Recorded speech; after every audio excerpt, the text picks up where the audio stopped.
This is the Shuffling Sentiments press plate and die set. There are 13 press plates with different sentiments on them and then 2 cutting dies. This is part of the Jack of all trade collection, and I used it recently with other elements in the collection and used them to create some sentiments for my card.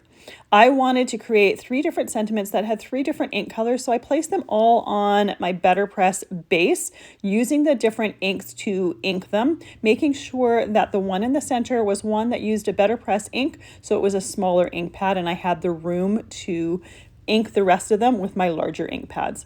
For most of my sentiments, I just used my trimmer to trim them down and then use some scissors to create kind of a flag end to them.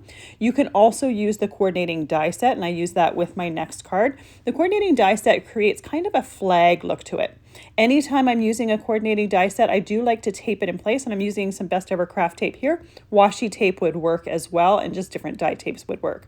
I die cut those pieces, and the little flags on the end are unique. Normally you would just glue them to the different flags, but because the angles didn't match, it took me a moment to realize that that line there was meant to be scored. Once I scored that, you could glue the rest of the sentiment to those little flags. I used some little clips to hold them together while the ink was drying.